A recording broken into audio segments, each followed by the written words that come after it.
Quem está perto de se aposentar precisa ficar atento. A reforma da Previdência estabeleceu regras automáticas de transição que mudam a concessão de benefícios a cada ano. Mas se você ainda está confuso com as novas regras, fica tranquilo, porque a gente recebe aqui agora no estúdio a advogada previdenciária Rose França para tirar todas as nossas dúvidas sobre esse assunto. Bom dia, Rose. Bom dia, é um Seja prazer. muito bem-vinda. Bom dia. Prazer estar com vocês. Estou encantada com a estrutura, vocês estão de parabéns. Obrigada. Tá? Nossa, muito bom. Obrigada. Rose, antes da gente falar de fato sobre essas mudanças que aconteceram, eu quero saber como que acontecem as mudanças antes mesmo de serem oficializadas. Como que é esse processo? Na realidade, a reforma da Previdência em particular, ela foi feita em virtude de uma emenda constitucional.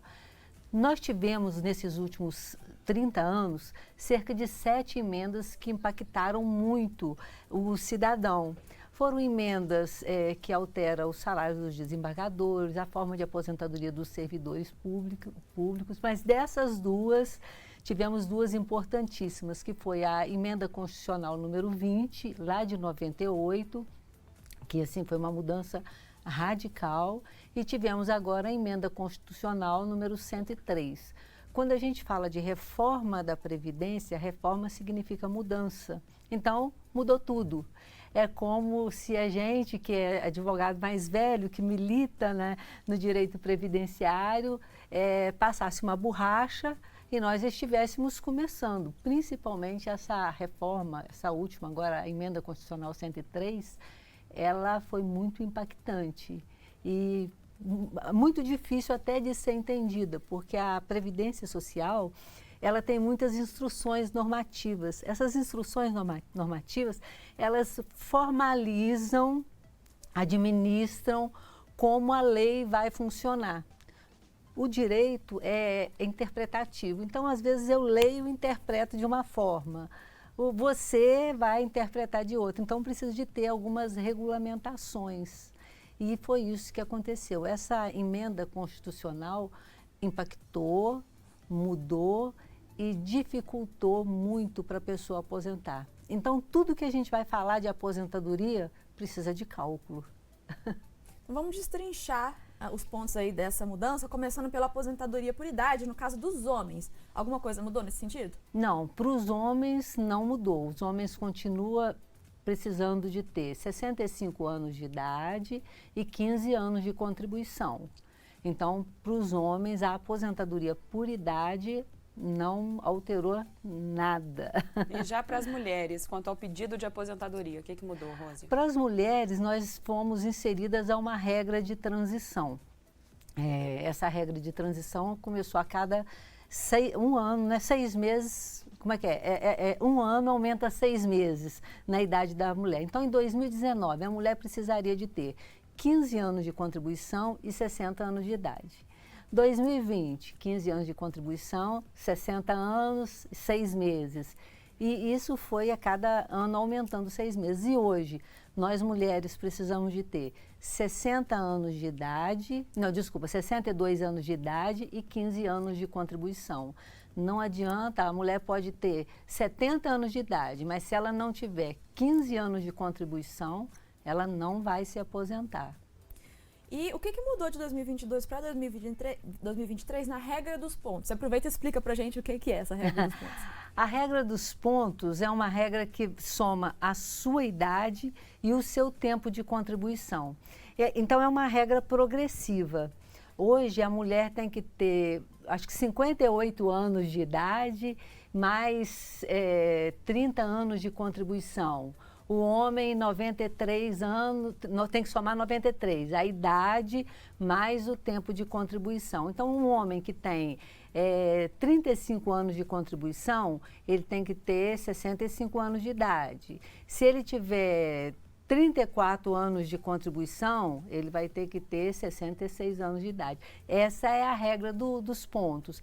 Teve algumas coisinhas que não foi alterada, que são as regras de transição. Aí depois eu explico para vocês. E no caso da regra da idade progressiva, Rose, quais são essas idades e esses números específicos nesse caso? A idade progressiva vai alterando também 6 meses a cada ano. até chegar o limite, que é 2038, vai aumentando 6 meses, onde a mulher vai ter que ter o mínimo de contribuição mais 62 anos de idade. E o homem também 65 anos de idade e o mínimo de contribuição 35 anos de idade. O que muda radicalmente é a forma de cálculo, que é assim, quanto mais tempo de contribuição você tiver e mais idade, então aumenta o seu salário. A essência paga mais para você receber mais. Do contrário, vai só diminuindo. Vou dar um exemplo. Na aposentadoria por idade, talvez a mais fácil de compreender nesse momento. A aposentadoria por idade, se você tem 15 anos de contribuição, só 15 anos de contribuição, na hora de você aposentar, vai fazer o cálculo de 60% das suas contribuições. Então, mas se você tem 15 anos, 16 anos de contribuição, vai fazer o cálculo 60% mais 2% para cada ano. Antes era diferente. Antes era 80% da média, diminuiu para 60%. Na aposentadoria por tempo de contribuição, tanto pela regra de pontos, quanto pela regra da idade mínima, também há a média de salário, que pode favorecer ou não o aposentado. E em 2023, com relação ao período então, de contribuição exigido, continua sendo mesmo? 35 anos, o que aumenta é a idade. Você tem que ser mais velho. A idade é que é o fator principal. Mas o que está ajudando muito os aposentados são as regras de transição, os pedágios. Porque tem o pedágio de 50% e o pedágio de 100%. Esse não mudou. Então, a gente faz o cálculo, eu trouxe até alguns exemplos, se depois vocês quiserem ver na prática como é que funciona o cálculo do cliente. Às vezes a pessoa tem 50 anos de idade, mas ela tem direito a um pedágio de 50% do tempo dela ou de 100%. Então, compensa ela se aposentar agora, porque às vezes ela vai esperar 5 anos, 10 anos para as regras de transição e não vai ter o seu salário alterado. Então, uma pessoa, uma mulher que tinha 28 anos de contribuição em 2019, qual é a melhor época para ela aposentar? A gente tem que calcular. Questão de salário, pedágio, se é um pedágio para ela de 100% ou um de 50%, o que é melhor. Agora é calcular o dinheiro. E, Rose, quem alcançou as condições para se aposentar por alguma regra de transição em 2022, mas por alguma razão não entrou com pedido no INSS no ano passado, precisa se preocupar? Não, porque a lei não fere o direito adquirido, sabe? Então, a pessoa que já implementou as condições, ela tem o direito adquirido. Então, vai prevalecer aquela regra, ou uma regra mais vantajosa se ela hoje tiver um benefício maior para ela. Então, tem que ser analisado realmente caso a caso, principalmente aqueles contribuintes que contribuem com mais de um salário mínimo para a Previdência Social. Porque quem contribui com um salário mínimo vai aposentar com um salário mínimo. Mas aquela pessoa que efetuou a vida toda uma contribuição mais alta, que tem expectativa de se aposentar com um salário melhor, então essa pessoa, antes dela requerer o benefício, tem que ter muito critério, muito cuidado para não ter uma perda aquisitiva, né, um poder financeiro diminuído aí. Né? Sim. E para quem está nos assistindo agora, se quiser ainda mandar sua pergunta ou participação aqui para o nosso bate-papo sobre essas mudanças na aposentadoria, ainda dá tempo de participar pelo nosso WhatsApp. Vamos colocar aqui na tela para você. O nosso número é 32999397416 e o Instagram é @tvdiversa. E agora para a gente ajudar o pessoal que está chegando perto aí, né, da hora de se aposentar, mas ainda não procurou saber como que faz, ainda não sabe qual que é o primeiro passo, como que faz então para a gente pedir aposentadoria, como solicitar e a quem recorrer? Olha, o INSS é um serviço gratuito, presta um serviço muito bom e muito útil para a sociedade. Então, a pessoa pode acessar a página da Previdência Social ou ligar para o número 135 da Previdência, mas muitas vezes as dúvidas da pessoa não são respondidas. Então, se a pessoa tem dúvida, não sabe como requerer, ela precisa de procurar um profissional para poder calcular o tempo de serviço, para poder calcular a melhor época para ela aposentar, a melhor data, porque se a pessoa às vezes vai requerer um benefício ou requer pela internet, ela pode ter uma perda até mesmo no tempo de contribuição, porque o INSS existe um cadastro que a gente chama de CNIS, que é o Cadastro de Informações Sociais da Previdência. Muitos empregadores às vezes não contribuíram corretamente, outras pessoas contribuíram abaixo do salário mínimo, então tem que complementar aquelas contribuições para conseguir ter uma aposentadoria melhor. Então é muito importante que se avalie pessoalmente, caso a caso, para a pessoa ter um bom resultado, ter um bom benefício. Porque a Previdência, você vai procurar o seu direito, você às vezes está com a sua carteira assinada e às vezes lá atrás não teve as contribuições ou não foram computadas as suas contribuições para fins de aposentadoria e você tem que comprovar o seu tempo de contribuição para você se aposentar. Então, muitas pessoas têm o benefício indeferido na Previdência Social porque ela não sabe dos direitos dela. Ela não sabe que às vezes ela foi empregada doméstica, a patroa simplesmente assinou a carteira lá na época que não tinha tanta exigência e não contribuiu com a Previdência. Ou às vezes alguma empresa ficou devendo para a Previdência Social. Então, precisa realmente de ter uma análise detalhada, né? Porque a aposentadoria é o sonho, né, gente? E o público está acompanhando o nosso programa. Roberto Carlos, nosso telespectador, não mandou pergunta, mas mandou bom dia, então tá ali ligadinho. Obrigada pela participação, Roberto Carlos. E eu sigo na nossa entrevista, Rose, porque eu queria saber com relação, no caso da iniciativa privada, quem tem carteira assinada, né? Como é que fica a aposentadoria por idade? Essa opção, né, da Previdência Social dada aos trabalhadores. A iniciativa privada, ela realmente está inserida na Previdência Social. Todos os contribuintes, todos os empregados da iniciativa privada, eles estão inseridos no regime geral da Previdência Social, que é o INSS. A diferença são para os servidores públicos, que eles têm, a maioria deles tem o regime próprio de previdência. Então, por exemplo, a Universidade Federal, ela tem o regime dela de previdência social. A Prefeitura de Juiz de Fora tem o regime próprio de previdência social. Os empregados, de modo geral, os autônomos, aquelas pessoas que são microempreendedores, que têm os MEIs, né, estão inseridos na Previdência Social, devem contribuir com a Previdência para poder ter uma aposentadoria. A Previdência Social é o meio mais justo do trabalhador conseguir ter um benefício. Embora o regime da Previdência é um regime contributivo, a gente tem que contribuir para ter uma aposentadoria, mas ainda é um regime muito benéfico e muito seguro para a classe trabalhadora, para a iniciativa privada, porque o objetivo da Previdência não é lucro, é proteger cada cidadão, cada contribuinte de situações como doença, de infortúnio, né? É de realmente proteger.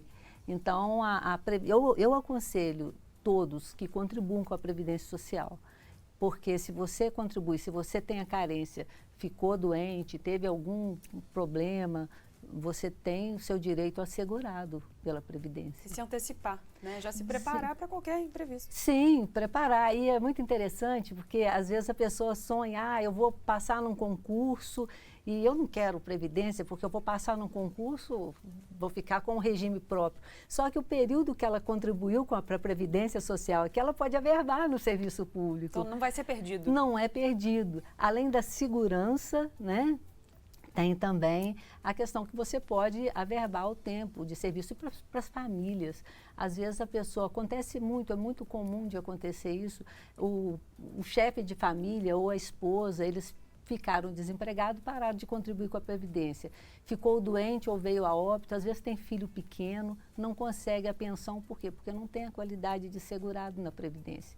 Então é muito importante manter, né, essa qualidade de segurado, manter os direitos. Eu acho que isso tem tudo a ver com a pergunta que a gente recebeu da Maria Aparecida de Betim, que ela fala o seguinte: recebo pensão por morte do meu marido, contribuí por 11 anos, mas não contribuo mais porque me disseram que não vale a pena, pois perco minha pensão se aposentar. Isso é verdade? Não. Explica para ela como que acontece. Não, não é verdade. Você pode ficar despreocupada, que não é verdade. Você contribua com a Previdência Social, que você, ao completar o tempo, né, cumprir a sua carência, no caso, talvez 15 anos de contribuição e 62 anos de idade, você vai conseguir sim se aposentar e vai manter o seu benefício. Teve uma alteração, sim, com essa emenda constitucional 103, que as pessoas que são aposentadas ou que recebem algum benefício, quando o cônjuge vem a falecer, ele recebe um valor a menos, 60% do salário que a pessoa recebia. Mas isso é para quem ganha mais de um salário mínimo. O salário mínimo é o mínimo que cada cidadão pode receber. Então, se ela for aposentar com um salário mínimo, ela vai ter a aposentadoria dela e vai ter também a pensão. Contribua! Rose, além da Maria Aparecida, tem também mensagem do Alexandre, e ele falou o seguinte: tenho 23 anos de contribuição e quero me aposentar. Mudou algo para a área da saúde? Sim.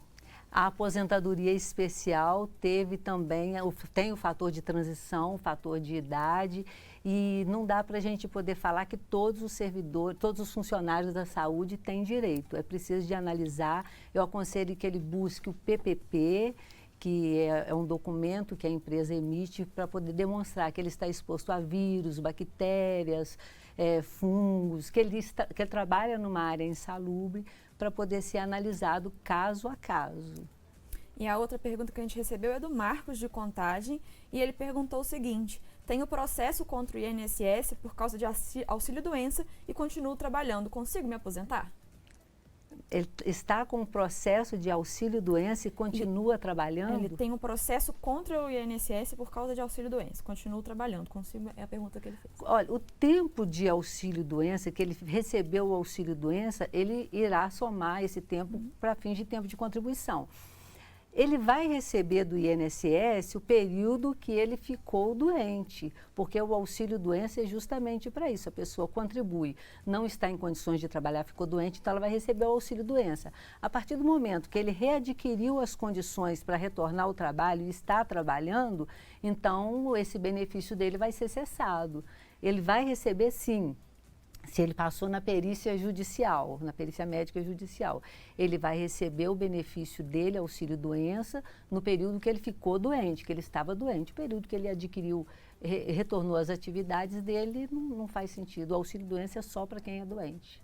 Rose, a outra dúvida é do Sebastião, ele é de Poços de Caldas e ele tem 35 anos de contribuição e 63 anos de idade. Já posso me aposentar? Tá quase, né? Você falou 65? Ele já pode, sim, em tese ele pode se aposentar pela regra de transição. Sim. Né? Mas seria muito interessante verificar, fazer a continha do salário para ver se vale a pena, para ver se, porque teve um cliente meu ano passado que eu fiz ele esperar um ano, porque o salário dele ia dobrar. Tem uma outra moça que ela tinha requerido a aposentadoria e o INSS demorou, tipo assim, 4, 5 meses para conceder o benefício dela.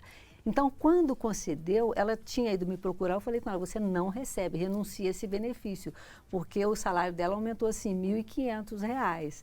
Então, realmente, para as pessoas que estão prestes a aposentar, tem que fazer conta para não perder dinheiro. Nossa, interessantíssimo. Então, realmente, esse amparo, né, profissional, ele é fundamental não só para saber se você vai ter o direito, mas o melhor momento de recorrer a esse direito. Porque assim, se você aposenta mal, a gente, quando ficar velho, vai ter uma aposentadoria ruim.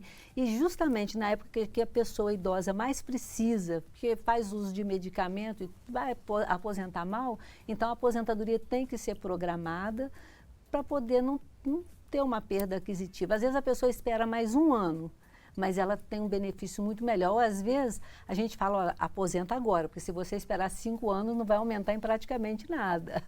Então, realmente tem que fazer conta. Eu aconselho o nosso amigo aí que faça as contas, procure um advogado ou um especialista em previdência, ou vá, imagina um horário na Previdência Social para o servidor, né, dar um auxílio melhor, explicar a melhor época, a questão de salário, para você se aposentar. Isso aí é muito importante porque a gente acaba falando muito das mudanças em relação ao tempo, né? E a pessoa fala, nossa, parece que eu nunca vou aposentar. Que vai ficando distante. Vai ficando tão distante, mas a questão do valor da aposentadoria também tem que ser levada em conta, porque às vezes a gente quer aposentar o quanto antes, mas aí não é tão vantajoso por causa do valor, né? E o dinheiro vai com certeza fazer muita diferença. Às vezes pode, mas não deve. Pode, mas não deve. Exato. Assim, tudo é lícito, mas nem tudo lhe convém, né? Então, isso aconteceu em 98, quando teve a emenda constitucional número 20, ficou todo mundo naquela ânsia para aposentar. Eu fiz inúmeras aposentadorias, inúmeros processos. Não, eu quero aposentar porque vai mudar muito. Hoje meus clientes têm 60 anos, 65 anos, estão trabalhando e não pode aposentar de novo.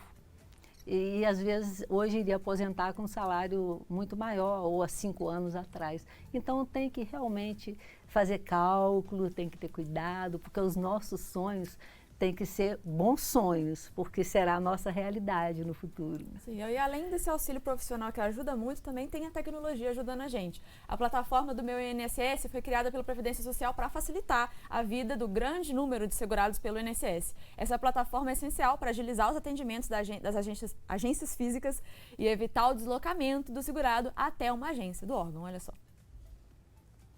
Por meio do site ou aplicativo com o Meu INSS, é possível acessar extratos, solicitar benefícios, agendar perícias, simular a aposentadoria e ter acesso a muitos outros serviços, sem ter que comparecer a uma agência. No Meu INSS estão disponíveis mais de 90 serviços do Instituto de forma digital e gratuita. Para acessar e criar seu cadastro é muito simples. Basta digitar o endereço meu.inss.gov.br ou instalar o aplicativo do Meu INSS no seu celular. Em seguida, você vai precisar informar o número do CPF, nome completo, data e local onde nasceu, nome completo da mãe e responder algumas perguntas relacionadas à vida trabalhista e previdenciária. Por isso, durante o cadastro é bom ter em mãos a carteira de trabalho. E pronto, agora você já tem acesso a todos os serviços disponibilizados pela ferramenta. E para solicitar, por exemplo, a aposentadoria por tempo de contribuição ou idade, tanto urbana quanto rural, basta acessar a aba Novo Pedido. Dessa forma, este e outros serviços das agências de previdência social podem ser solicitados sem sair de casa, apenas com um clique. Obrigada, viu, Rose? Rose França, por todos esses esclarecimentos, para a gente conseguir entender essas novas regras de aposentadoria, não só entender, mas assim, entender a fundo de forma que não nos faça tomar realmente as melhores decisões e a recorrer a fontes confiáveis, né? Obrigada, Rose. Olha, eu agradeço muito a vocês pela recepção e pela gentileza de me convidar. Quero falar que eu estou à disposição e podem contar comigo, inclusive os ouvintes, né, os telespectadores de vocês. Pode contar comigo, até mesmo com o trabalho social como voluntária no que for preciso, tá, gente?